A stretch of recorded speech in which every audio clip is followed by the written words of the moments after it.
funny little thing I saw here on Facebook. So Paul Macbeth went on some podcast to talk about sponsorships, or at least sponsorships were kind of brought up. And so he was kind of giving his intel, his information on like how sponsorships work and all this stuff. And someone posted in response to him going on there saying like, hey, should disc golf pros, should professional disc golfers, should their sponsorships with their manufacturers or whoever, should that be like public knowledge? Should that all be out for everyone to see and know? So this was, before we get into whether you agree with that or not, this I thought was a very funny comment. So this is from Aiden Scott, who I think might have, did he win Rookie of the Year or close to winning Rookie of the Year? I played with him at a couple tournaments. No, I think Luke Taylor won. Okay, I think he was in the running though. He had a couple really good tournaments. Either him or Aiden Scott, yeah. Yeah, he had a couple of really good tournaments. So this was his response to whether or not sponsorships should be like public knowledge. He goes, they should be made public because it can help upcoming players know how much they're worth in comparison and or where the money is at. So then someone asked him, okay, you're a pro. What does your contract look like? And then he responded with, unfortunately, I'm not legally allowed to tell you.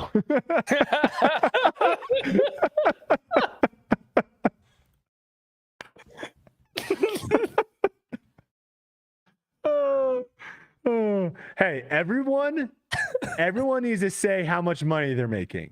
All right. If you're a pro disc golfer, everyone needs to say how much money you're making. Okay. Well, you start. How much money are you making?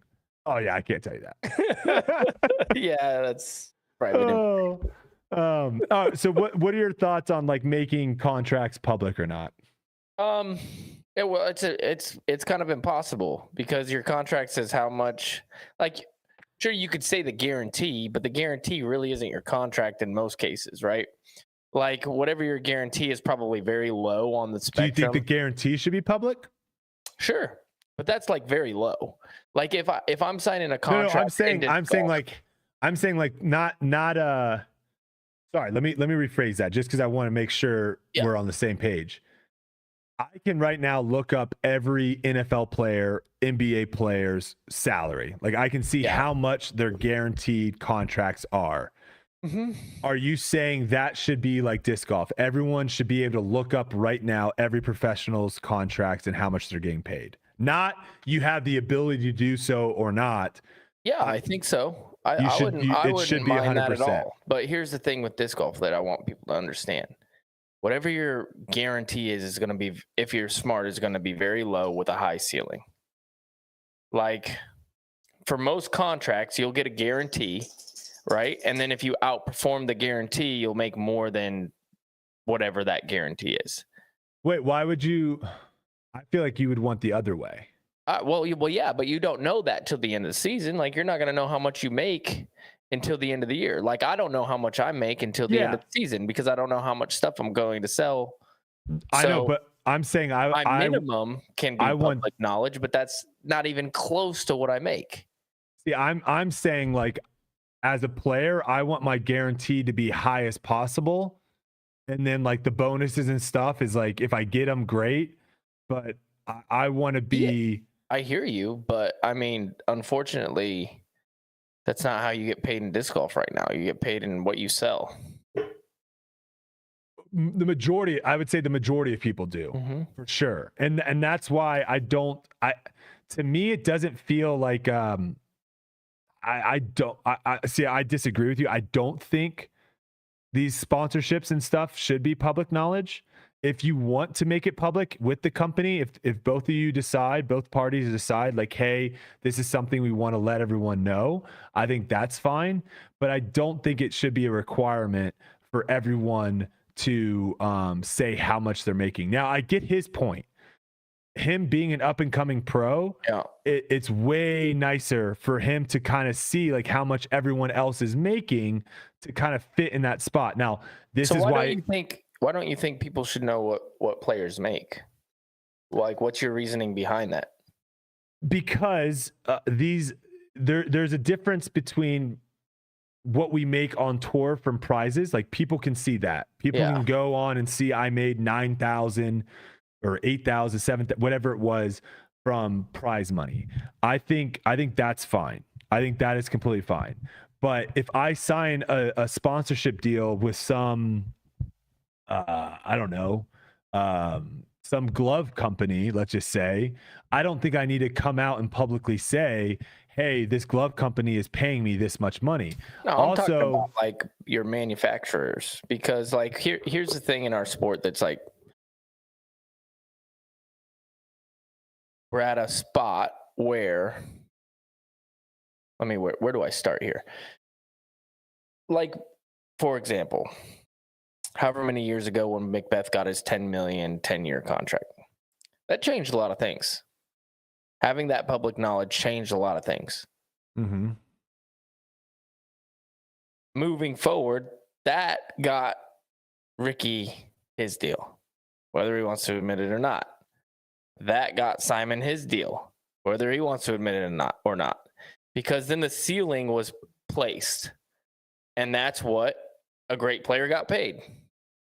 If that was never public knowledge, I truly believe that Ricky's contract would be lower and Simon's contract would be lower.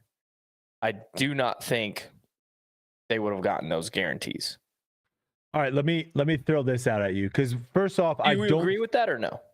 No, I agree. I think Discraft announcing the contracts with Paul definitely increased a lot of players' contracts. However, I don't think that's a good thing long term. Yeah, because I think a lot of people got overpaid than what they're actually worth. But first off, I haven't been in a corporate job in a while, so maybe some people in chat can let me know. I don't think you're allowed to discuss or disclose how much a company is paying you in like the corporate world with your employees, like your coworkers.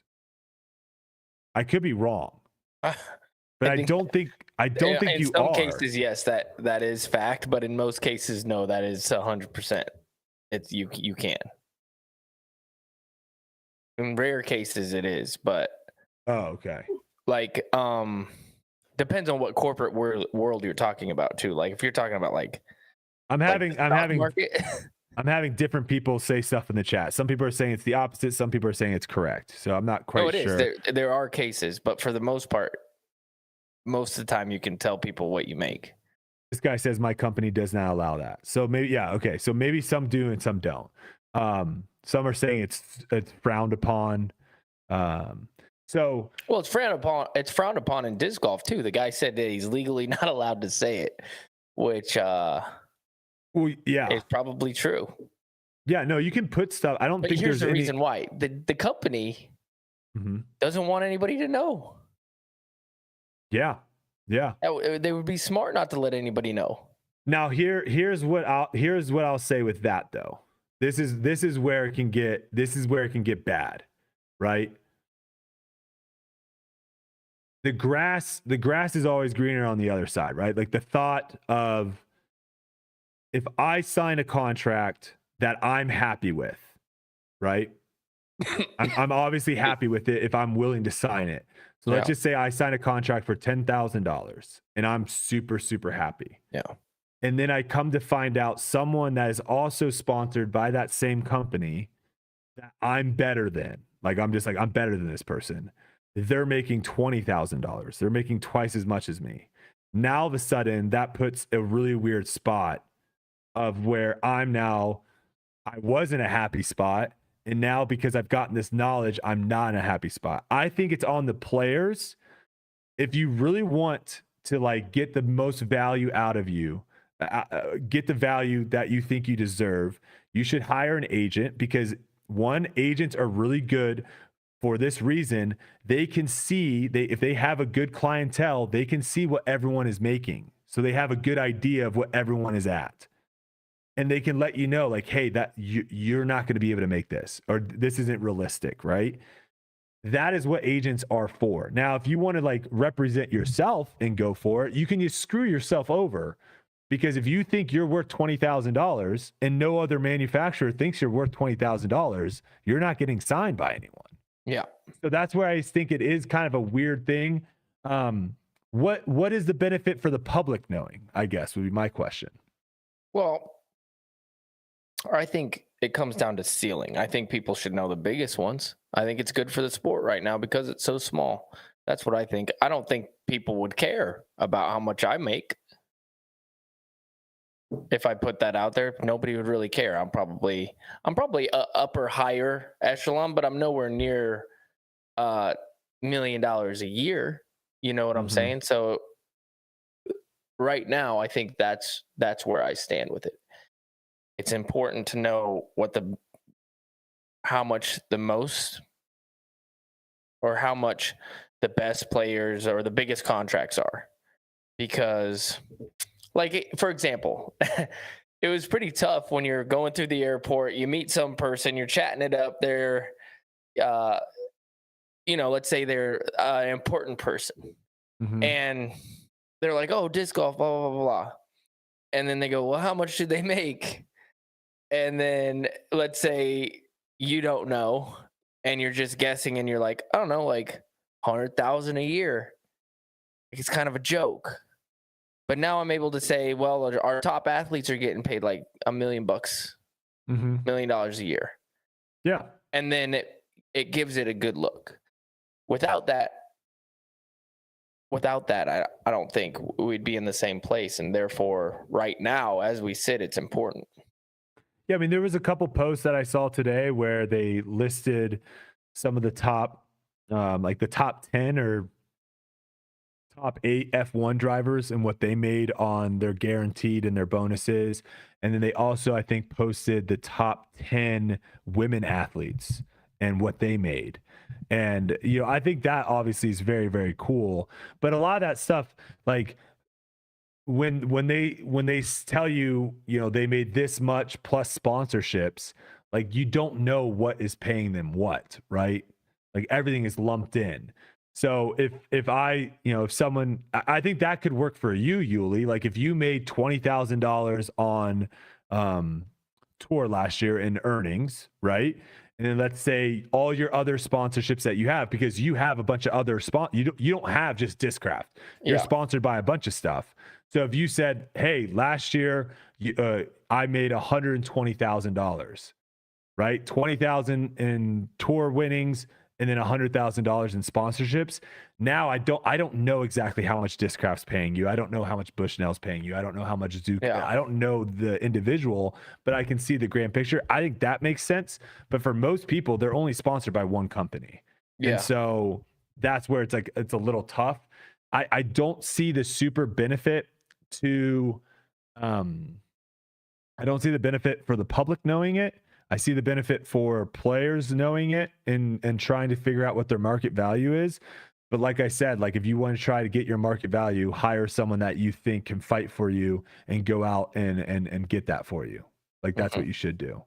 I think it's a little lazy to be like, hey, this person is making that much, I need to be making that much. Yeah. That's pretty funny though that well, not funny. I was just thinking about that Aiden Scott situation. Yeah, I can't tell you. Sorry. Yeah, I'm out. I don't think it would really necessarily change the perception for a lot of people either, though. Like, I think we are kind of getting out of that realm of like disc golfers don't make money, right? So the idea of like, oh wow, like that person made $250,000 last year, like holy smokes. I don't think people are going to be like, well, I'm not going to buy any of their disc anymore because they don't need me to. Like, if you're fans of someone and you like someone, you're going to buy their disc whether they're making $10,000 on tour or $250,000. I've never been influenced on purchases with individuals based off of like how much they make. I've never thought like that person's making enough money, I don't need to support them. Yeah. Like, at that point, it becomes like a jealous reason not to support them. Yeah. Like, if you're like, oh, no, they have enough money, I ain't buying this, even though I'm kind of a fan. It's like, whoa. Yeah. It's like a little weird because. Yeah, I just see, just to kind of wrap it up, I see more negatives, I guess, coming from making it public versus the way it currently is.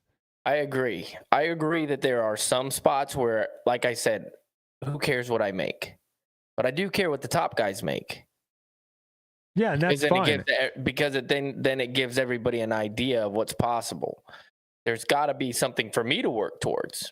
Like if I see them having $1 million, I'm like, well, what am I worth? Yeah, and I think that's from us looking in, that's a clear indicator on whether or not someone's getting paid an absorbent amount of money, right? So if Eagle leaves Discmania and gets picked up by Innova, and Innova doesn't announce how much he's getting paid, it's probably because it's not near what Ricky or Paul are getting paid, right? But if they're going to say, hey, we actually signed Eagle to a 3-year, $4.5 million dollar deal, like they're probably going to announce that because that looks good for Innova. Like holy, and that's overall kind of.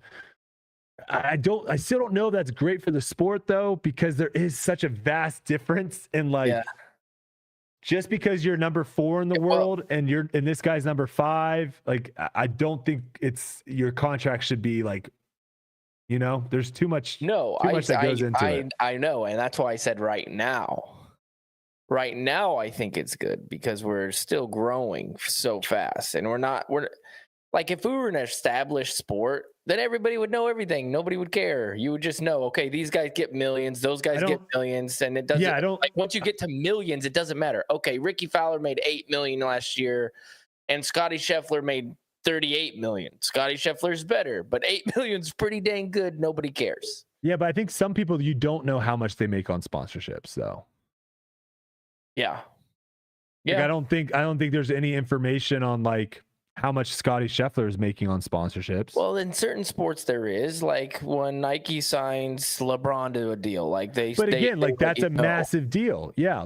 But do you know how much, like, can we find out how much Nike is paying one of their female tennis players? Well, that's my point. Having the top guys and knowing what they get paid is important. Probably more for the company, but it also sets a standard that eventually is going to get broken by somebody. Yeah, it's just I see some negative with some jealousy and players being like, I want what they get, and then all of a sudden it gets real nasty real quick. So, but we'll see what happens, dude. If people knew how much I made, I would have no friends. Yeah, you wouldn't even be on this podcast.